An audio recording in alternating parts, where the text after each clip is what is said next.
Bonjour tout le monde, c'est Joseph. Voilà, je suis de retour aujourd'hui pour vous faire une vidéo sur comment monter votre compte eBay. Comment commencer avec eBay, monter votre compte vendeur. Donc je vous ai préparé 10 conseils. Donc voilà, je vais commencer directement et c'est parti. Alors conseil numéro 1, pour monter votre compte eBay, il faut vous focaliser sur la réputation et la confiance. Alors quand vous créez un compte eBay, vous voyez que vous avez des réputations, des commentaires. Il y aura écrit au début, vous commencez avec zéro opinion client. Et c'est très important parce que pour un business qui va durer sur le long terme, viable, et que vous voulez vendre sur le long terme et créer une marque, etc., il faut avoir une confiance des clients, une réputation irréprochable. Alors il est très important d'avoir, dès le début, d'être irréprochable. Alors pour cela, je vous conseille d'acheter des objets pas chers, par exemple, pour votre consommation personnelle, des choses à peut-être 1 € 50 centimes ou 99 centimes, même de Chine, etc. Donc vous allez tous les vendeurs en général vous laissent une opinion ou un commentaire positif automatiquement. Donc ça va vous aider à monter votre réputation client. Et si vous faites du dropshipping comme je fais moi sur eBay, à partir d'eBay sur eBay, je vous conseille de passer vos propres commandes avec ce même compte. Comme ça vous permet d'avoir de plus en plus de commentaires. Et c'est comme ça que j'ai monté mon dernier compte en avril et j'ai déjà plus de 250 opinions clients en 2 mois. Donc ça marche très très bien. Donc je vous conseille déjà voilà, la réputation, la confiance. Pour que ces clients ont la confiance envers vous, il faut vraiment que vous ayez des commentaires. Au début, vous allez commencer bien évidemment avec zéro, mais si vous achetez pas mal de choses, même des choses vraiment pas chères, ça peut vraiment vous aider. Conseil numéro 2, vendre le plus possible. Alors même si vous allez peut-être perdre un peu d'argent, ou vendez des choses le plus possible. Alors eBay et PayPal marchent comme ça en fait. Au début, ils ne vous connaissent pas, vous allez ouvrir un compte, il va falloir que vous enregistrez un certain nombre de transactions pour que vous atteigniez un certain niveau de confiance avec eBay et PayPal. Alors donc, je vous conseille de vendre le plus possible. Vous achetez peut-être des choses à 99 centimes ou des choses que vous trouvez dans un marché ou dans une boutique tout à 1 euro, tout à 2 euros et vous le mettez sur eBay pas cher. Je vous conseille de commencer des enchères à 99 centimes, livraison gratuite, même si vous perdez un peu d'argent, le plus important c'est de vendre. Voilà, et d'obtenir justement des commentaires clients. Le fait que les clients vont avoir vont tomber sur de bonnes affaires, ils vont payer pas cher, ils vont être contents, vous laissez des commentaires positifs. Donc ça va être très bénéfique et ça peut vraiment vous aider à monter votre compte plus facilement. Donc voilà, donc ce qui m'amène au conseil numéro 3.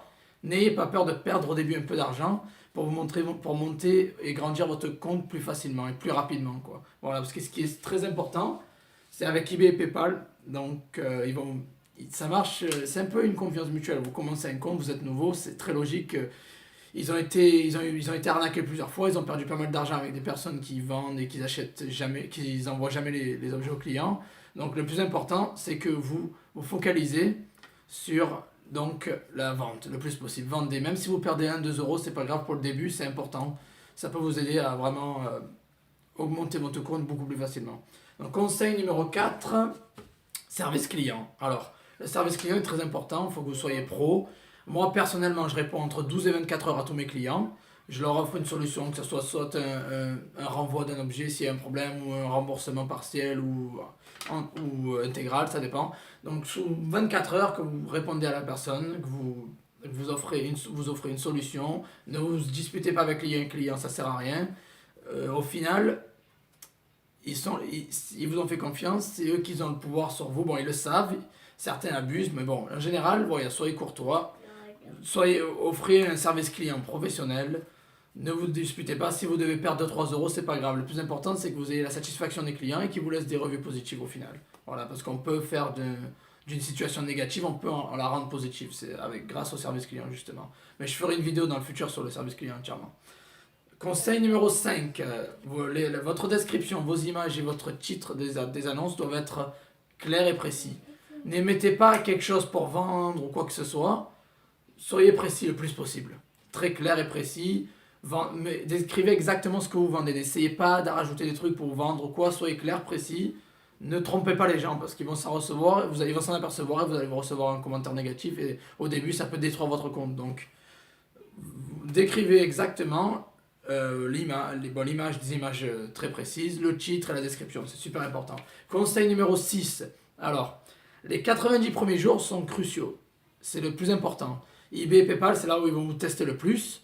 Donc essayez d'avoir votre vente le plus possible parce que vous avez 3 mois, à partir de ce moment-là, vous serez limité niveau catégorie. C'est-à-dire que vous ne pourrez pas poster par exemple, si vous voulez vendre des télés, ou des appareils photo ou des ordinateurs, vous allez être limité parce que c'est des objets à grande valeur, vous pouvez en vendre peut-être que un, 2 ou 3. Donc au début, c'est comme ça. Essayez de vendre le plus possible et ces 90 premiers jours, tenez-vous à carreau, faites attention à ce que vous faites bien, soyez bien concentré, ne faites pas d'erreurs. Et si vous devez vendre un peu moins, vendez moins, mais faire en sorte que le service client est nickel. Voilà, donc les 90 premiers jours, c'est un jour de test. Après, il faut être irréprochable sur le futur aussi, bien sûr, pour pouvoir tenir le plus possible. Mais les 90 premiers jours, tenez-vous bien à carreau, ne commencez pas, prenez pas trop de risques et vendez ce qui est sûr, quoi. Septième conseil, donc vendre des objets pas chers, donc à risque très bas. C'est-à-dire, les gens ce qu'il vous faut, c'est des ventes. Il faut vendre le plus possible pour avoir le plus d'opinion client et pour monter au début. Donc vendez des choses pas chères, des choses à risque très bas. Comme ça, bon, les gens seront plus tentés à acheter. Ça va vous faire des commentaires en plus et c'est vraiment très important. N'essayez pas d'entrer de vendre des trucs à valeur très haute parce que PayPal ils vont vous bloquer les fonds. Vous allez retrouver dans une situation un peu délicate, surtout si vous faites du dropshipping. Donc je vous conseille, vendez des choses pas chères. Déplacez-vous dans vos boutiques locales ou des marchés, etc. Ce que vous pouvez trouver vraiment pas cher et vendez ce qui est pas cher. C'est vraiment important pour le début. Voilà. Et eBay, PayPal vous bloqueront pas les fonds, ils vous feront plus confiance comme ça. Conseil numéro 8, pensez à vider votre maison. Voilà, à l'époque on faisait des vides-greniers, ou bon, il y a des gens qui le font encore, mais maintenant on peut le faire sur internet avec eBay, Amazon, tout ça. Donc videz votre maison si vous avez des objets qui ne vous servent plus à rien, qui prennent la poussière depuis des lustres, des trucs où vous n'êtes pas vraiment attaché émotionnellement. Videz votre maison. Des vieux habits, des vieux jouets, n'importe quoi, voilà, des vieilles boîtes poussiéreuses dans le grenier ou dans la cave. Vendez tout. Ça vous permettra d'offrir de bons deals aux clients, parce qu'au final, vous ne l'avez pas vendre pas cher, parce que ça fait longtemps que vous les avez achetés, vous les avez. La valeur a diminué. Vendez-les pas cher, les clients seront contents, et ça vous permettra d'avoir des ventes et de générer donc ce genre de trafic avec eBay, PayPal, et donc, bon, je vous ai dit, la confiance arrivera plus facilement après. Conseil numéro 9, à chaque fois que vous avez une vente, laissez un commentaire positif aux clients. Donc, le fait de laisser plus de commentaires positifs, ça encouragera toujours le client en vous en laissant un. Donc si vous en laissez un, il sera plus tenté de vous en laisser un dans le futur.